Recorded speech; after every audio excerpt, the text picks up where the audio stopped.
तो आज हम निकल रहे थे मथुरावाला बाईपास चौक से, जो कि देहरादून आईएसबीटी रोड पर स्थित है। हमने देखा एक टेंट जिसमें कुछ बुजुर्ग बैठे थे। तो आइए जानते हैं इन बुजुर्गों का मुद्दा क्या है और ये यहाँ पर क्यों बैठे हैं। जो है सबसे बड़ा जानवर है। हाँ जी। वो समझ नहीं रहा, तो पूरी सड़क बर्बाद कर रहे हो, है नहीं? तो गंदगी फैला रहे हो। इंसान मेरे कान में भी जा रहा, आँख में जा रहा, वो गंदगी जा रही है। दूसरे में कुत्ते आ रहे हैं, सब छीन रहे जंडिया को, थैलियों को, उसमें हड्डियाँ उड्डियाँ थैलियाँ छीन रहे हैं कुत्ते, सब पूरी सड़क बर्बाद कर रहे हैं। तो गाय आ रही है, वो गाय पूरी थैली खा रही है, वो गाय मर रही है, वो कुत्ते मर रहे हैं, इंसान मर रहेगा इसमें। इनको अभी इंसान को दिखाई नहीं दे रहा, मगर ये गंदगी में है ना, सब जाते रहे, हमारे बच्चों के, हमारे बुढ़ों के, जवानों के, सब, मगर समझ कोई नहीं रहा, पहचान कोई नहीं रहा इस बात को कि गंदगी क्यों है। देश दुनिया अगर हिंदुस्तान में तो ये इतनी छूट है, विदेश में जाकर देख लो आप। विदेश में अगर जरा सी आपने चूक कर दी तो वैसे उसी टाइम जुर्माना है, उसी टाइम जुर्माना, हाथ के हाथ बोलने की जरूरत नहीं पड़ती किसी को, जुर्माना ठोकना है। यहाँ भैया पूरी गाड़ी लाकर तुम डाल दो, कोई बोलने वाला नहीं। तो इसलिए हमारा पार्षद है यहाँ पे, सोनसिंह रेतोला उसका नाम है, वार्ड नंबर 52 का। उसने जब नहीं माने, लोग नहीं माने, तो उस बेचारे ने यहाँ पे टेंट लगवा दिया। धनराज दो भैया, और रात दिन रात बैठे यहाँ पे, रात वो बेचारे रात को सोए यहाँ पे, जवान लड़के। हम लोगों ने हमें भी सुला दे भाई बुड्ढों को, मगर ना उन्होंने डरे, क्योंकि बुड्ढा यही सांस न उठ जाए बुड्ढों की, इसलिए उन्हें हम लोगों ने सुलाया। तो वो खुद जवान लड़के सो रहे हैं, 5-10 लड़के यही रात को सो रहे हैं, और लोगों से विनती कर रहे हैं, भाई विनती कर सकते हैं, आप मार तो सकते नहीं किसी को, तो भैया विनती कर रहे हैं। अब बेचारा देखो, वैसे नहीं मान रहे तुम, तो आप टेंट लगा दिए। यहाँ पे बैनर लगा था बहुत बड़ा, उसे चोरी करके ले गए। अच्छा, तो इंसान देखो, इंसान, मैं कह रहा हूँ ये जानवर से भी गया गुजरा इंसान हो गया। मान दे रहे हो तुम भैया, मान दो। बड़ा बोर्ड ना लगा हुआ है, इतना बड़ा बोर्ड लगा रखा था हम लोगों ने। हाँ जी, हाँ जी। इतना बड़ा बोर्ड लगा रखा था, सब चोरी करके ले गए। अरे तो इंसान हो क्या हो, तो इसलिए लगा रखा। आपको मतलब क्या लगता है इसका परमानेंट सॉल्यूशन क्या है? जैसे आज तो ये टेंट है, वो गुजरवा फिर शुरू कर देंगे, तो आपको नहीं लगता कहीं ना कहीं कि शहर में कूड़ादान होने चाहिए हर जगह? कूड़ादान नहीं, हर शहर में, पूरे शहर में गाड़ियां जा रही है नगर निगम की, और हर जोर जाती है।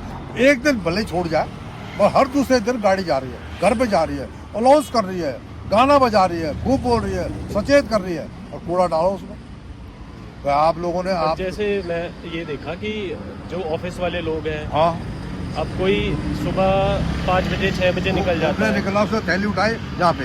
नहीं, जैसे 6 बजे 7 बजे किसी का ऑफिस टाइम है, लेकिन गाड़ी आती है 9 बजे 10 बजे, तो फिर वो डाल नहीं पाते। वो दूसरे वो रहता कहाँ है, उसके घर में और पब्लिक नहीं है, इंसान नहीं है, जिस मकान में रहता हो उसमें भी और 2 जने भी हो सकते हैं, जरूरी नहीं बहुत जो। और मकान मालिक तो होगा ही होगा ना।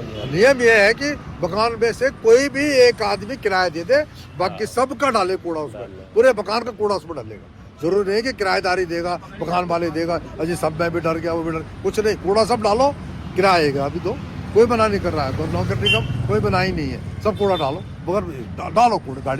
गाड़ी रोज आ रही है भाई, एक आध दिन छोड़ के होने पर गाड़ी रोज आ रही है, दूसरे तीसरे दिन गाड़ी आ रही है। जनता को खुद ही समझना, जनता को समझना चाहिए, खुद इंसान बोलो यार, इंसान बोलो, पार्सल से कॉन्टेक्ट करें, नगर निगम से कॉन्टेक्ट करें कि हम कूड़ा कहाँ डालें, वो बताएंगे तुम्हें यार। और रोज गाड़ी आ रही है, हर मोहल्ले में आ रही है, ऐसा नहीं है जहाँ गाड़ी की जगह नहीं वहाँ भी जा रही है, और लाउड लगा रखा, उसने लाउड स्पीकर लगा रखे, उससे खूब बोल रहे हो, मगर पब्लिक नहीं मान रही, पब्लिक की नहीं मान रही। हिंदुस्तान की पब्लिक है ये, पब्लिक विदेश में होती है ना, तो भाई साहब इसी के लट पड़ते हैं, लटपटी जरूरत है, विदेश में भी करना शुरू कर दिया जुर्माना, कोई पक्का हिंदुस्तानी होगा, अब नदियों में साबुन लगा के नहा रहे हैं। वाह, नदी में देख लो कच्चा मार रहे, कुछ तो शर्म करो, उसी बाग को, उसी गंगा जल को हम अर्पण कर रहे हैं, और तुम उसी में कच्चा धो रहे हो, तुम उसी में साबुन लगा रहे हो। अबे कुछ तो शर्म कर लो, कुछ तो ज्ञान प्राप्त कर लो, अपने बुजुर्गों से पूछ लो कि वहाँ क्या करना हमने, कच्चा हमने निकालना और वहाँ निचोड़ना नहीं है, उसने थैली में रख के घर लाना, घर पे धोना है,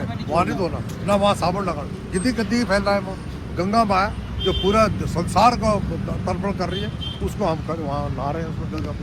तो ये इंसान बस क्या बोले, आप क्या बताएं। बहुत ही अच्छी कोशिश है आपकी। अब देखो बहुत ही अच्छा लगा, हमने सोचा इसको कवर करें। आप लोग भी जाएं, आप लोग लगाएं अपने मोहल्ले में, करें इस बात को, तैयार करें। और आप लोग यंग जैसे जनरेशन है, वो नहीं करेंगे तो कौन करेगा? हम लोग तो इंतजार कर रहे हैं घाट में जाने की। यंग जनरेशन आप लोगों को तो भैया आगे बहुत भविष्य है, आप लोगों ने जरूर इसको चेतना देनी, सब लोगों को। धन्यवाद, धन्यवाद, धन्यवाद। लीजिए यार।